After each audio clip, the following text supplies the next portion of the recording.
This conference will now be recorded. Thank you. Today is Wednesday, January 11th, 2023, and I would like to call this evening's City Council meeting to order. Let's begin with the Pledge of Allegiance, please. I pledge allegiance to the flag of the United States of America and to the republic which stands one nation under God, indivisible, with liberty and justice for all. Thank you, everyone. Clerk, can you please take the roll? Councilmember Fox, Absent, excused. Councilmember Kasberg, Here. Councilmember Boyle, Present. Councilmember Strobin, Here. Mayor Pro Tem Cerveny, Present, Mayor Thornton. absent, excused. Thank you. Brings us to citizens' public comment. Clerk, can you please call up the public comments from the audience? Ken Moore,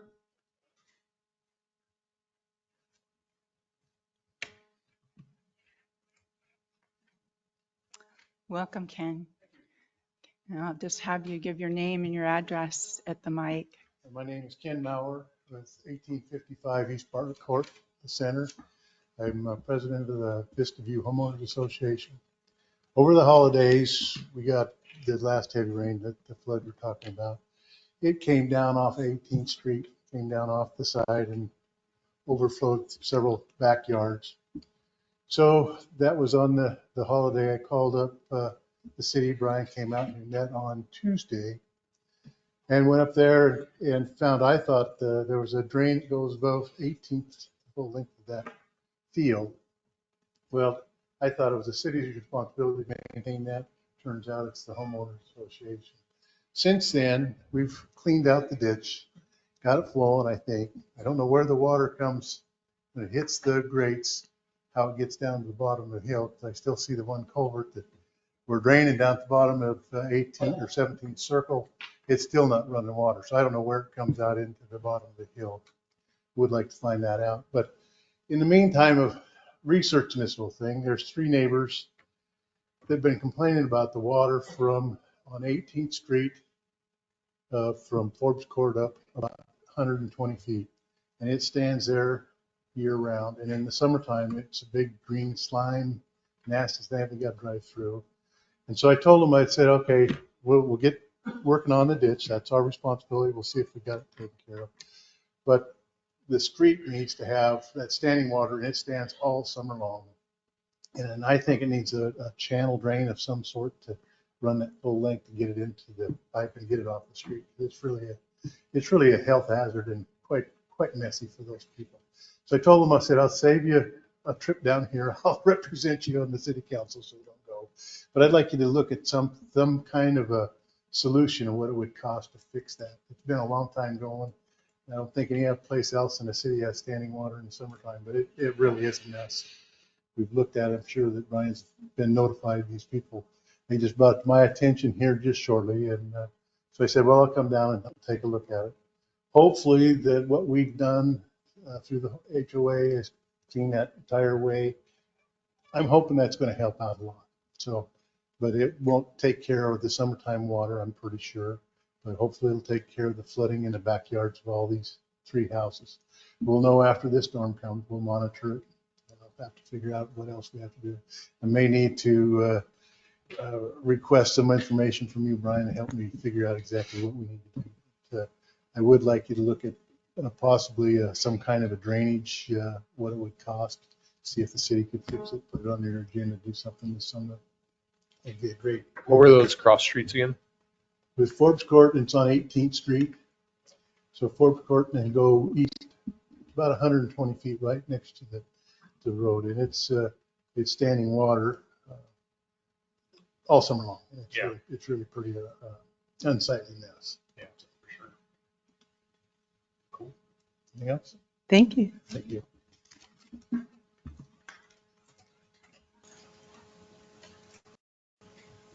Kimberly Elman,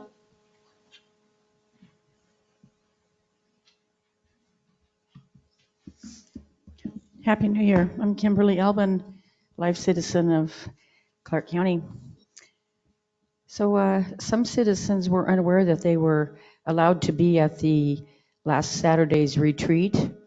Any advertisement that was obviously not adequate or transparent, we might want to, do something a little bit better to make sure that the citizens know that they are involved. You are serving the people. We trust that with our votes that you are going to at least advertise, knowing that I'm going to keep an eye, okay? And the reason why I'm going to keep an eye out and watching this council, which I do appreciate, and we do trust you, as I said, for now. But as I serve God and families and my country, I want this council to follow the Constitution, as we trust that you do. And since I speak at the Vancouver City Council, Clark County Council, and the Clark County Board of Health, which are one and the same, they funnel monies between each other. They do follow the One World Order and the depopulation program. We're on record of in the public records stating so, and people need to wake up. That's my main cause. God has provided a way. He works in mysterious ways. I can't speak about it right now, but the first goal that I have for a miracle, I believe, that's going to be happening soon, is to wake up Clark County out of this 3-year pandemic Zoom sleep. Unfortunately, they're going to be waking up to a nightmare. That's why I speak. I took an oath when I was 18 years old down at the Vancouver Barracks to protect and defend against enemies from foreign and domestic. And Vancouver City Council have proven to be domestic enemies. I want this council to be aware of that. So when it comes time to say, why are we following what Vancouver's doing? Nobody's in the dark, that they understand that we are people here. We have families. My mother was born here. We are going to follow the Constitution. The Constitution was written by godly men.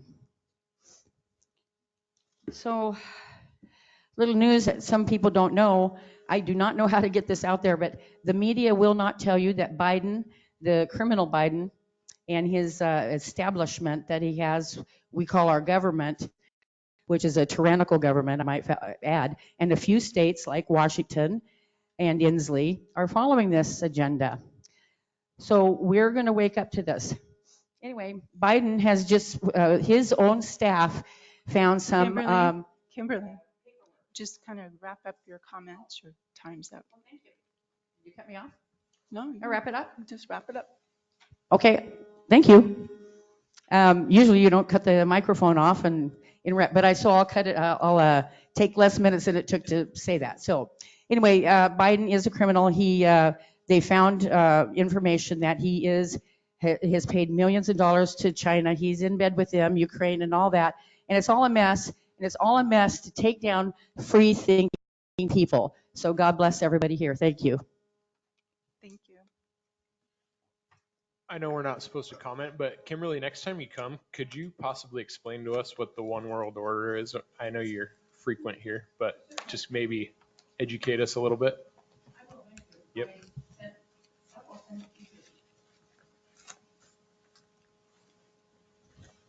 Any additional comments from there? Al? No comments? Happy New Year. Happy New Year to you too. All right.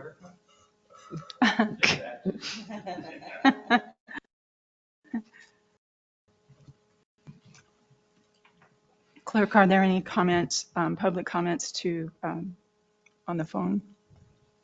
I have a couple people on the phone. We'll just wait a minute. Okay. Star So 6. just remind everyone to please press star 6 to unmute yourself to speak if you do have comments to present to us tonight.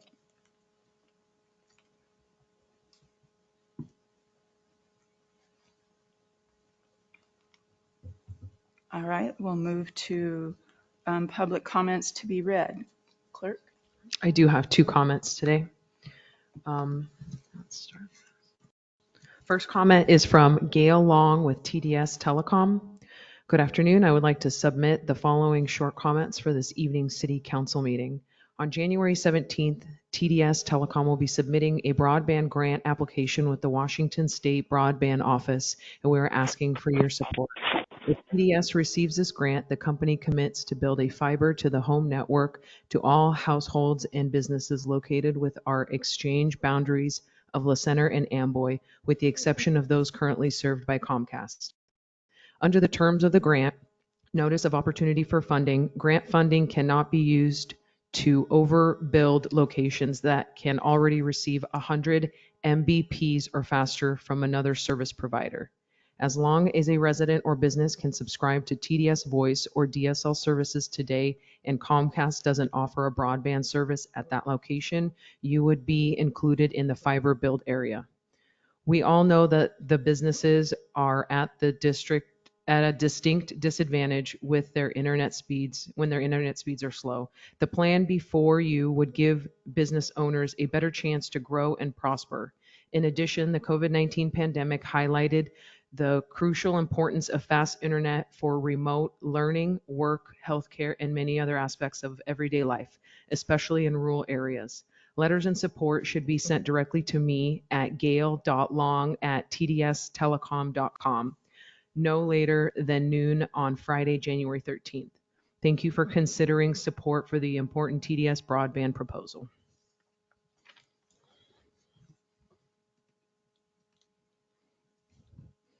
Second comment is by Sally Alcazan, 1000 East Heritage Loop. Comment, since I was unable to attend the December 14th City Council meeting in person, I have listened to the audio several times, both last week and this week. Here are my comments. I support Councilman Strobin completely. As a taxpayer, I want to know where my funds are going. I would like to know specifics as to what the economic development folks are doing to bring in new business to our city. We seem to be losing tenants at the mayor's corner, and we have several other empty buildings. Do these folks responsible for economic development ever do exit interviews with the businesses that leave the city? If they do or not, it might shed some light on why some are leaving and we are not getting new businesses coming to La Center. New housing developments and grants are not the answer for long-term economic sustainability. It's great that we have made some traction at the junction. However, I would like to know more specifics as to what the people responsible for our economic development are doing to encourage and keep investment in our core city. Again, in support of Councilman Strobin, I agree with his methodology of benchmarking La Center to other similar cities in various areas of government. In my 40-year working career, I was actively involved in doing similar activities in both successful profit and non-profit organization. It is a common practice and one that often provides good information without extensive investment. I was more than disappointed in our acting pro tem mayor Cerveny. To state the fellow council member Strobin is asking questions in a rude, unprofessional, and attacking mode is very unnecessary in my opinion. As stated, they came each have their own opinion. However, I don't think the city council meeting is the place to state that opinion. Interestingly enough, it appears the audio from that meeting had something removed from it. Several of us remember that part of the taped meeting directly than it appeared today. I would encourage all council members to ask questions, particularly as it is related to how our hard-earned tax dollars are spent. I see more and more La Center City tax on invoices for garbage, recycling, cable, natural gas, electric, cell phone, and for those of us that need a landline, we pay two city taxes, a sales tax, and a utility user tax. Yes, I want accountability for these monies. If we are going to be taxed on almost every spend, we have to, in addition to our property taxes, it would only seem fair that we know where it is being spent responsibly. Thank you for the opportunity to express my thoughts.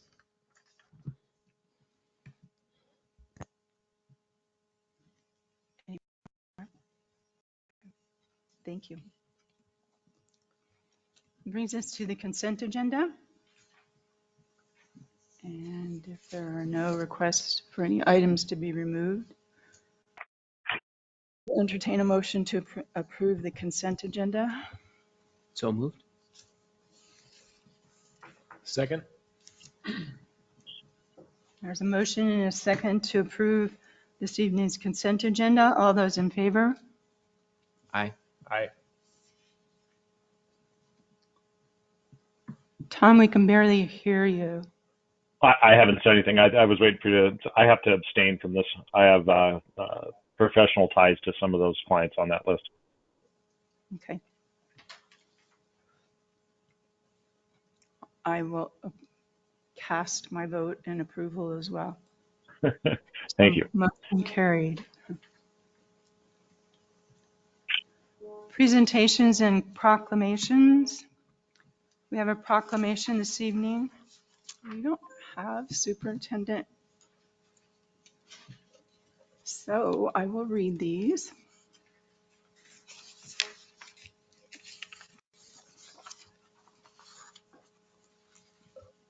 Proclamation for the La Center Schools.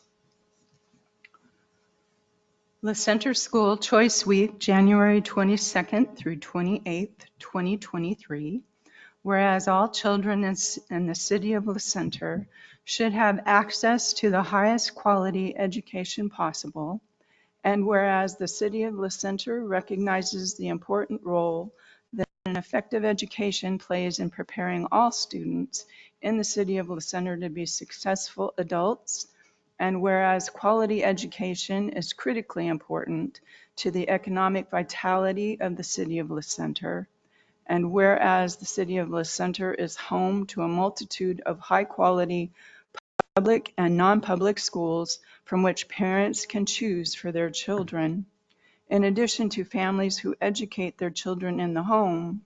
And whereas educational variety not only helps to diversify our economy, but also enhances the vibrancy of our community. And whereas the city of La Center has many high-quality teaching professionals in all types of school settings who are committed to educating our children. And whereas School Choice Week is celebrated across the country by millions of students, parents, educators, schools, and organizations to raise the awareness of the need for effective educational options. Now, therefore, I, Liz Cerveny, Mayor Pro Tem of La Center, do hereby proclaim January 22nd through January 28th, 2023 as School Choice Week and encourage all citizens to join in this observance.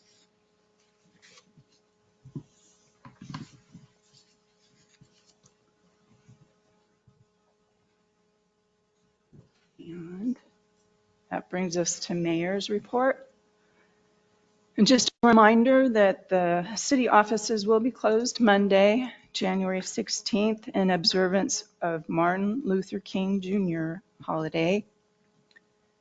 And I'd also like to express my thanks once again for each of you for coming to the meetings. And I'll turn it over to our city attorney, Bronson Potter, for his report. Thank you, Mayor Pro Tem. You're welcome. One of the items on the consent agenda was the approval of a professional service agreement with Knapp, Odell, and MacPherson, and that was to serve as a standby assistant city attorney. And so I've known and worked with Sean MacPherson from that firm for several years, and Jean-Ann, who was serving as assistant city attorney, resigned effective the end of. Sorry, can you hear me now? Kind?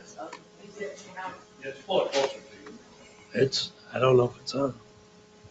It's on. Okay, so one of the items on the consent agenda was a professional service agreement for a law firm that is Knapp, Odell, and MacPherson.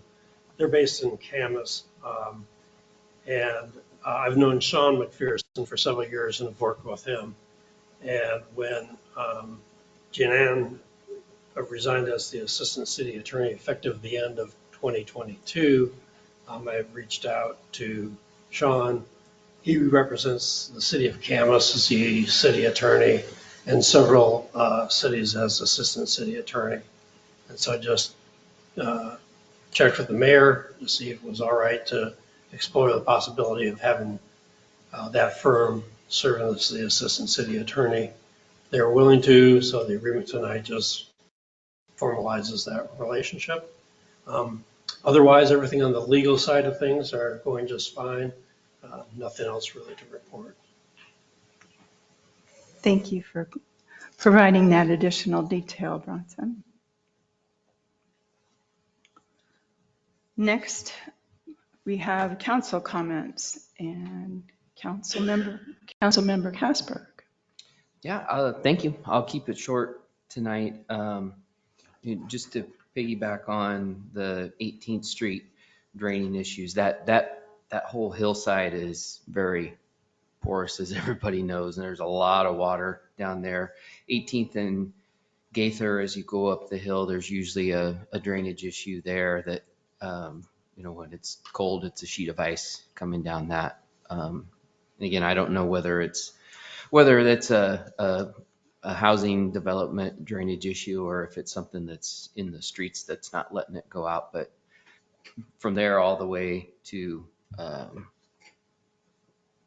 over to Heitman at the edge of the neighborhood, there's a lot of overflowing drains or things coming out of the houses draining areas that keep it nice and green on the pavement in the summertime and icy in the wintertime. So anything that we can do to look up there would be appreciated. So that's all I have tonight. Thank you. Thank you. Councilmember Boyle. Good evening, everyone. Thank you for showing up tonight. I just got a couple things. First off, I just like to give kudos to any and all of those that showed up to the La Center School Board meeting last night in support of the superintendent. I know that's really important to a lot of people that have kids here, so thank you for that. The other thing is we've had some crazy weather the last, can't remember when it started. I'm still in a daze from it myself, but yeah. And so I just want to remind people just like to have, readiness, awareness, and preparedness for power outages, freezing weather. A lot of that's very unpreventable. So just reminder to be prepared, having water, and warm clothes, and alternative sources of heat if you can. So, and then lastly, I just wanted to make one little comment. We've just kind of resolved today with the CTRAN board that I will be continuing as the alternate. And Ron Onslow he's going to be the new chair. So I'll still be participating in that for the center. And then next year they'll continue its rotation from there. But that's all I got. Great. Thank you, Sean. Councilmember Strobin.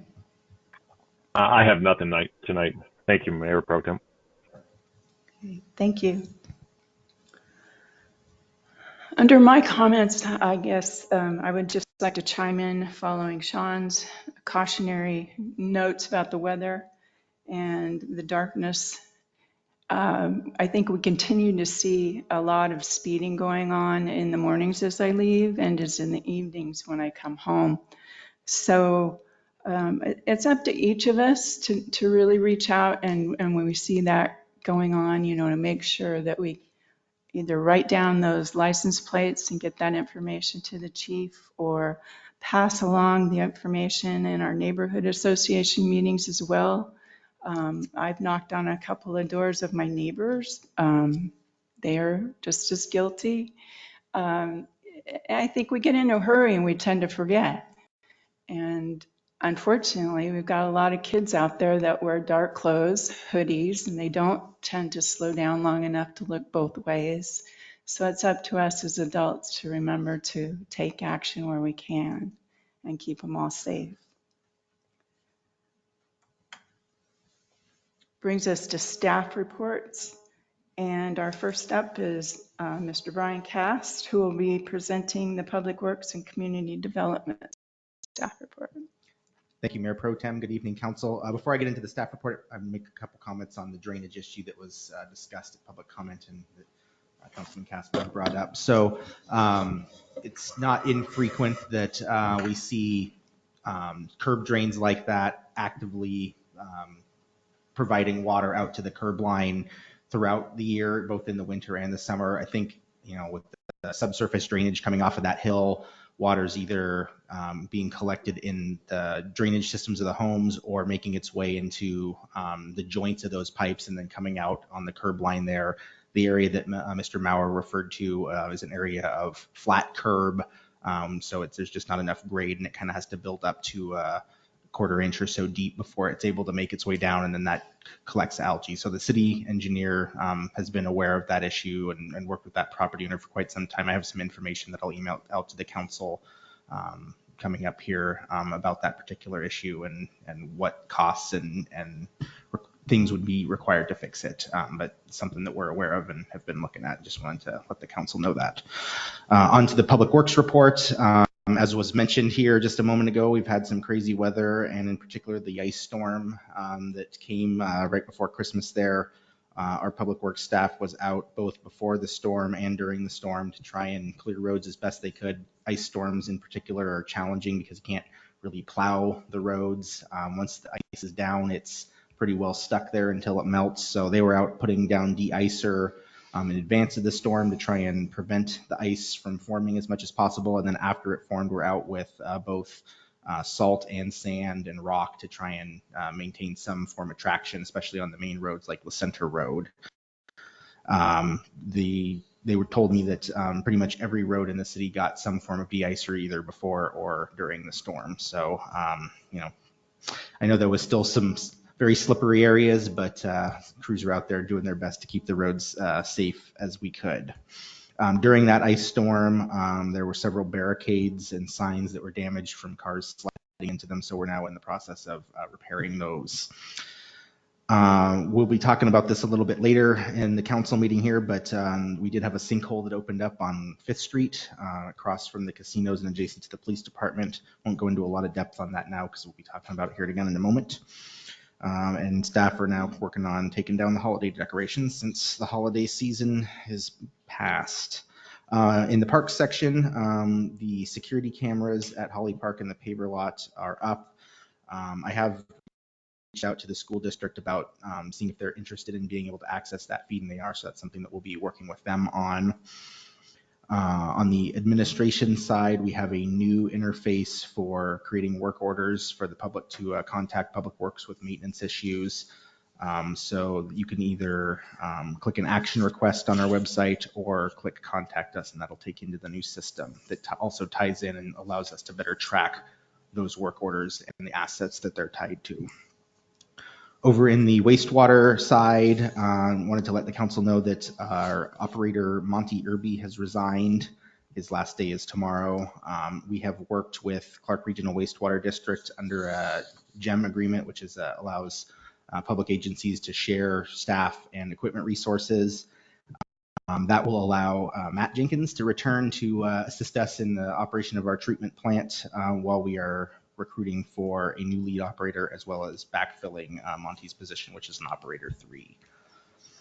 So any questions on that? I'll pause there because that's somewhat of a big deal. Just see if there's any comments or questions. Is there a reason he left? I don't think it's a reason that's related to us. He had an opportunity present itself back in Nevada where he has family. He's just interested in returning to that area.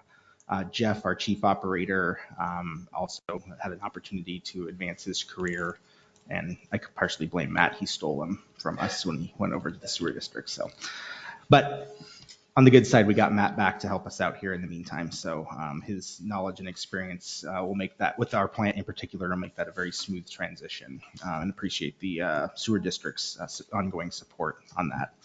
They also assisted with the sinkhole, which again, we'll get into here in a little bit.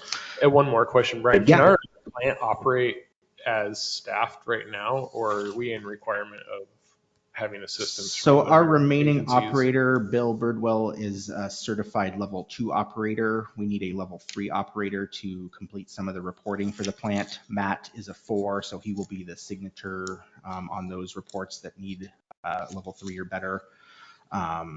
Staffing wise, sort of if just day-to-day stuff, Bill can, you can do it with one person, but if there's any, illness, obviously, or time off, or some piece of equipment were to go down, then you need some assistance there. So the system that we put in place allows not only Matt to be sort of providing some administrative functions and signatory, but we also have access to other district staff to help with, equipment maintenance or repairs, as well as an operator that can back Bill up when he's, on vacation, out sick or whatever, or just for some relief so he's not on call at all times. Yeah. Do we have any leads on filling those positions? I know it's been a little bit. Yeah, we've done a few interviews for the lead position. Have another one that we're trying to get scheduled later this week with someone that is a level 4 operator. So keep council posted as we continue to interview folks. Okay. Our goal is to fill the lead position first so that they can have some input on hiring the 3 that would be working under them. Cool. Thank you. Absolutely. Please pass our thanks on to Bill. It's, in today's world of being asked to do more with less, we don't want his work and his, dedication to the city go unnoticed. So Yeah, please tell him absolutely. thank you. Yeah, absolutely. For me as well. All of us. On the engineering side, the community center kitchen remodel, we opened bids on that yesterday. We got, I think, 5 bids. We'll be bringing those bids to council at the next meeting to award that project. We're glad that we got some interest in that. And in the building department side, for 2022 overall, we took in 191 building permits. That includes 27 single-family residents. We had a little bit of a bump at the end of the year with Riverside Phase 2 starting to bring in multiple sets of building plans. And the apartment complex continues to make some progress. They were having some supply chain issues getting electrical panels, but we're able to find 1 or 2, so they're starting to get some occupancy on additional buildings in the complex there. On the community development side, I just wanted to, again, highlight number 12 there, Riverside Estates. The final plat for Phase 2 has been approved thanks to all of the work that Bronson and Jeff and everyone else did to wrap that one up, and we're now issuing building permits at a fairly decent pace for that. DR Horton is the builder, and they're dropping off, or have been dropping off, multiple plan sets a day for review. Stevens Hillside, number 13, continues to move along. They're doing electrical and utility work outside the paved area right now, sort of the dry utility work, and then we anticipate that coming in for final plat here very shortly. And number 44 on the map, Valley View subdivision, we had a public hearing for that on the 5th of this month, and are awaiting the hearings examiner decision, but he indicated that he plans to approve that with staff's conditions. Pause there for any other questions that the council may have. Is there any update on 48? I know last time you talked that I can't remember exactly, they'd put in an application for.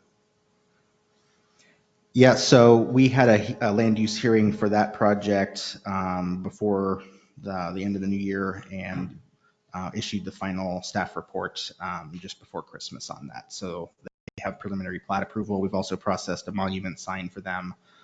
So they are moving forward. Cool. To go back to earlier in the presentation when you were talking about the city and the work they did during the ice storm, man, that was a losing battle, but I did notice them out at all hours trying to keep up with the roads and even in the neighborhood. So thank you for that. It was, there just wasn't anything that they could do out there with little traffic. So, yep. But it was noticed and appreciated. So. Thank you.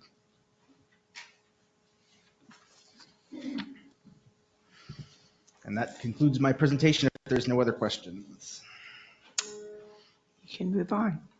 All right.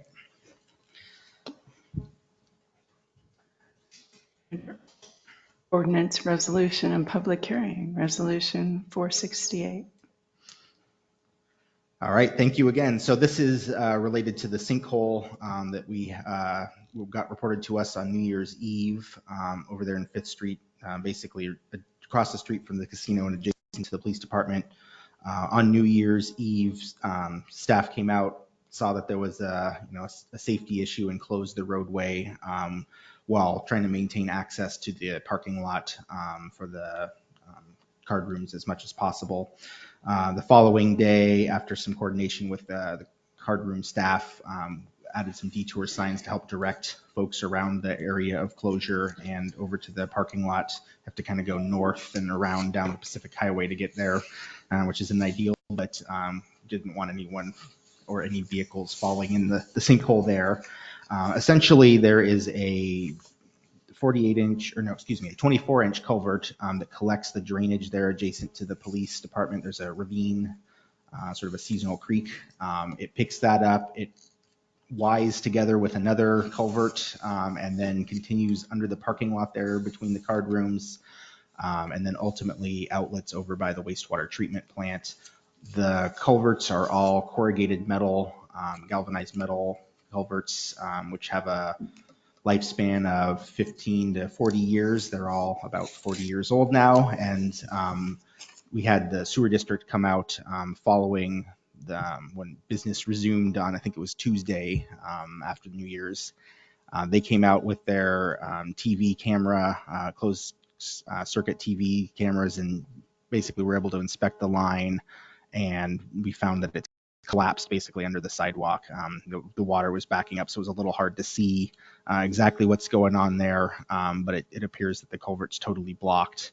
And then material from surrounding the culvert was being picked up by that hole and transmitted downstream, which is what created the sinkhole. So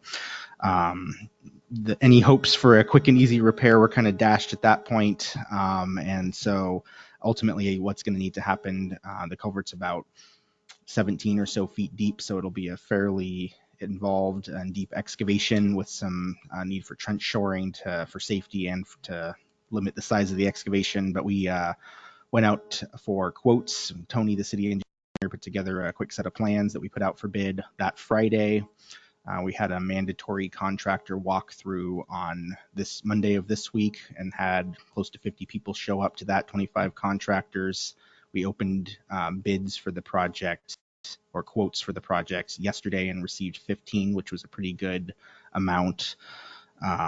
We had estimated that the cost of the repair would be about $100,000. Quotes ranged from the low of about 62. Well, here, I have it in front of me here. And I guess we can, why don't you pull it up, please? So the low quote was $69,000 up to in the $160,000 range, but there was several in the 70 to 80,000. So we're confident that this wasn't an outlier quote. So essentially what staff are requesting of council this evening is, one, passing a resolution to declare an emergency and waive standard public work competitive bidding requirements. Typically a project of this scale, based on the engineer's estimate of $100,000, would require a multi-week bidding process, advertised in the Columbian, which is the city's newspaper of record, bid opening, and then bringing that bid to council for award. Because of the potential for damage to the parking lots and the casino or card room buildings, which this pipe flows very close to, we didn't want to wait that long. So that's why we sort of did this abbreviated process to still have some sort of competitive bidding process, which is what our purchasing policy requires, but not the standard full court press that we normally would do for a project of this scale. So at this point, happy to answer any questions, but we would ask that council consider passing resolution 468 and authorizing staff to move forward with awarding the bid to there's still some final verifications we have to do to make sure that Odyssey Contracting, which was the low bid, is responsive but assuming that they pass those, we would ask that that the council authorize staff to move forward with the contract with them. Happy to answer any questions. Does the city own the liability for the entire length of the drainage, even under the private property?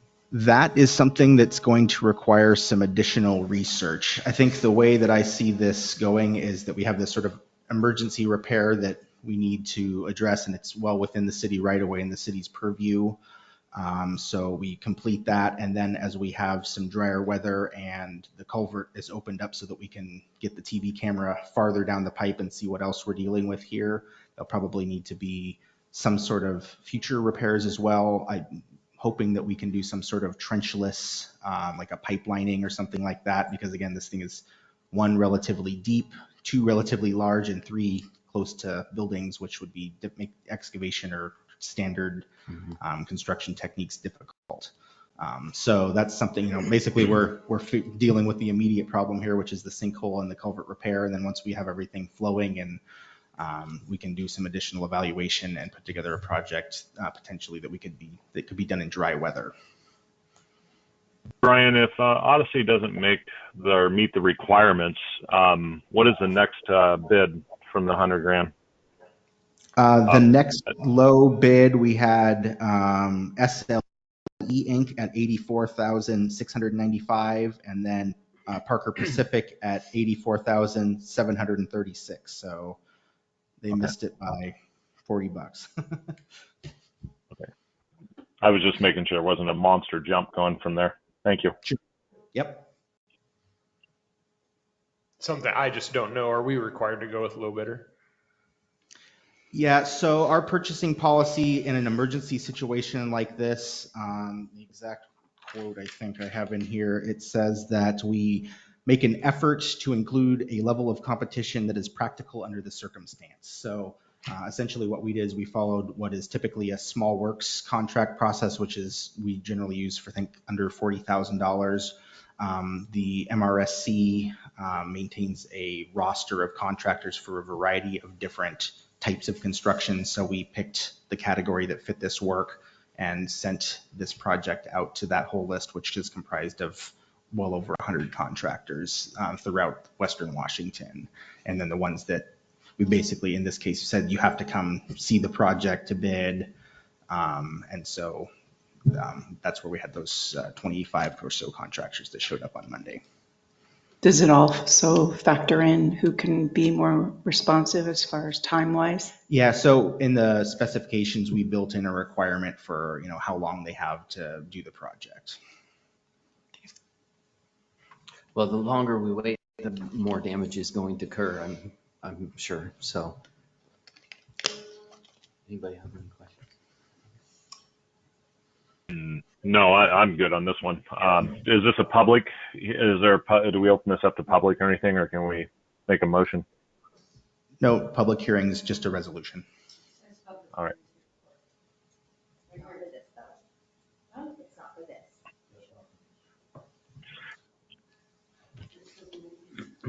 Oh.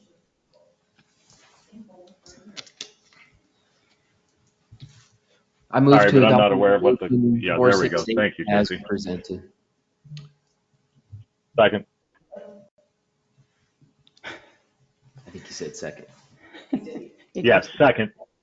We have a motion and a second approving resolution 468, emergency declaration for sinkhole. All those in favor? Aye. Aye. Aye. Opposed? Abstentions? Motion carried. Thank you. Thank you, Brian. Brings us to item 1.82, ordinance 2023-01, street fund. And Ms. Maria Swinger-Inskeep will present ordinance 2023-01. Good evening, Council. The state distributes motor vehicle fuel tax revenue to the city on a monthly basis. And during our last audit, it was found that we do not have a city street fund as required by the RCW. The street fund is used for salaries, materials, supplies, equipment You can see the list of everything that it covers there in the staff report to maintain our city streets. There is no budget impact because we are already receiving those funds. This is just a technicality of separating out those funds in a separate fund. And so staff recommends that we hold a public hearing and consider feedback on the proposed addition of a street fund and adopt ordinance 2023-01 establishing a street fund and as presented. Are there any questions? Maria, can once this fund's been created, is this the only area the money can be used for, or can it be transferred to other areas? The money would only be used for these things. And we do spend more than that every year. We get about $60,000 a year and we spend more than that on streets. So we'll still keep spending more money on streets as needed. Sure, I just wanted to be clear on that. I wasn't sure if it would be like the sewers and such, so thank you. What are the consequences if we decide to not? Year after year of audit recommendations of not doing it, then they will flag us. Fine. Good to know. Any other questions from council? Okay. We will open it up for public comments to come for us. Kimberly. So was there going to be public comment on this sinkhole 1.8.1? Not on the sinkhole. This is the street fund that we're discussing. Okay. So I definitely have something to say. I've noticed as I speak to the Vancouver City Council and the Clark County and the Board of Health, it's really hard to prove, but when you're watching for it, they don't put things on their website. They'll change something for that meeting. You can't go back and prove it. I've learned to copy everything. It's cost me a lot of money. Copy everything. They do this all the time, and they're still doing it actually. But that's part of what a socialist state does. That's what they're doing. Washington State, there's only a few of them that are as this wicked and evil, taking our rights away. And I'm a victim of that. So, frankly, I'll speak on this here. Right here, I have it in copy. They have copies to 1.8 ordinances, resolutions, and public hearings. That's for 1.81, resolution 468, sinkhole emergency declaration. And then it lists the resolution 468. So that to me tells me, the citizens, that I should have been able to speak on that. I mean, you guys might go, well, it was a misunderstanding or this and that. No, it's starting to make us pass over this. It's okay. They won't let us speak. And it's part of the socialist way of what's happening. And it's taking our First Amendment rights away in reality. You have 1:05. I'll stress it. Oh, well, thank you. Let me finish. A whole minute? Go ahead and speak to it if you have an issue, and we'll move on. Okay, thank you. And I do not know why, ma'am, that you're interrupting me as I have a whole minute left. I really don't understand that, but you don't have a right to do that. I'm speaking my 3 minutes, right? I wanted to let you know you could speak to it, and then we'll move on. Haven't I been doing that for the last 2 minutes? Not yet. Oh, to the street. Well, it is kind of to that. Isn't this part of the sinkhole? I mean, won't this be used as for the sinkhole? Let's not argue. Just speak to your topics, and then we'll move on, okay? No, Mayor. What I'm trying to get to the people is you're not going to be doing this socialist act with me. It says here that I should have had a public hearing on the sinkhole emergency declaration, and it has been denied. I will make note. I'll make sure that you guys get note on that. And that's what I want to say. Okay. And I basically, for the street fund, I want goodness here for La Center, but I don't want it through this socialist state. Thank you.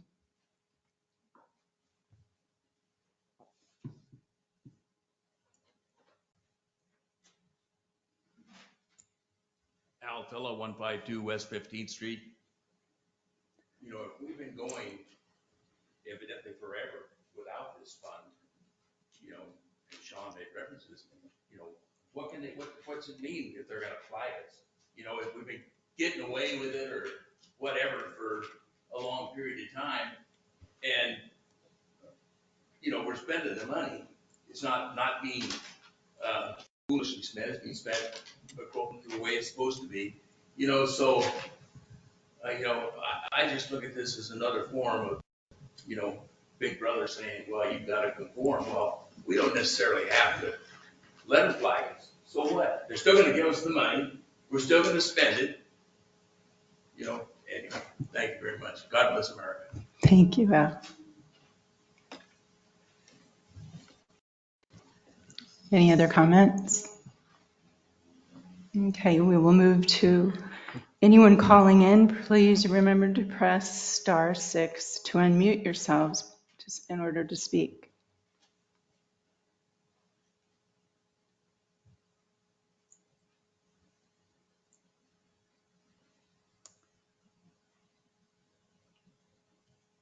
All right. Do we have any comments to be read into the minutes? No comments. Okay. I'd like to close the public hearing at this time and open it back up for any comments, additional comments from the council. I don't know, could you maybe answer what Al had to say there? Or what, either one of you? Well, I'll jump in here. As your city attorney, I'd like to see the city comply with state law. The state law says you shall create a street fund. So that's the mandate. And there's really no downside to the city for doing that. It's really a matter of being able to track clearly revenue received from a source, a gas sales tax, into a fund, and then seeing that it's spent for the purpose that the tax was created for. So there's no additional cost to the city for doing that. And this is more just for auditing purposes? It is, yeah. And, you know, yes, it can be commented on. You could get a management letter. Ultimately, you could get a finding. These are things that when you go out for bonds, companies that insure the bonds and companies that rate the bonds, they look at the auditor's reports, you know, and so it's not insignificant that there's a finding that you're not complying with state law. Yeah.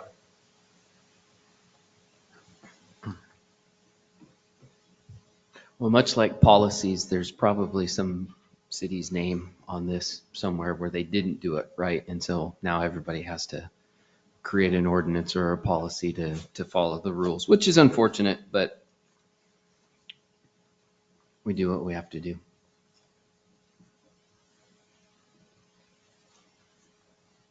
Any additional comments, or we'll entertain a motion? You do it. I suppose. Mayor Pro Tem, I move to approve ordinance 2023-01 establishing the street fund of the Center Municipal Code. Second. We have a motion and a second to approve ordinance 2023-01 to establish a street fund. All those in favor? Actually, Aye. need to take a Oh. roll call vote on this for the record. Do we? Yeah. Okay. Roll call. Councilmember Fox? Absent. Councilmember Kasberg? Yes. Councilmember Boyle? No. Councilmember Strobin?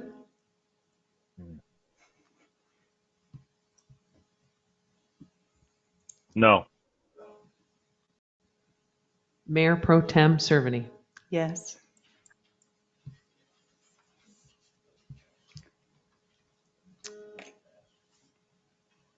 And as mayor, do I have to vote also? No, you get one vote. We can flip a coin. So at this point, it's a 2-2 vote and the motion doesn't pass. Yes, that's true. Motion passes. Thanks, everyone, for the discussion.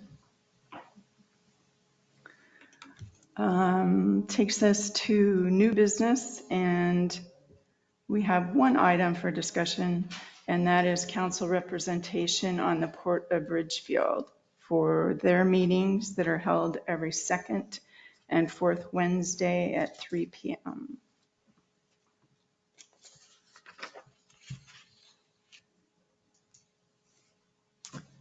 Anyone available for those?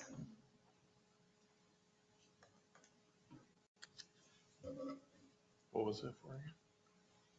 The Port of Ridgefield meetings, they're on the second and fourth Wednesday. They begin at 3 p.m., same evening as our meetings. Oh. Wasn't Melissa doing that before? But she stated she couldn't.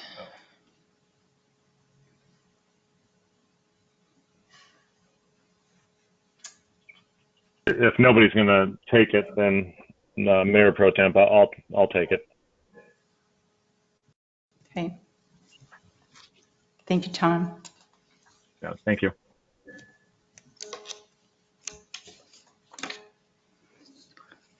Now we'll see if we can get a motion to adjourn the meeting to pass.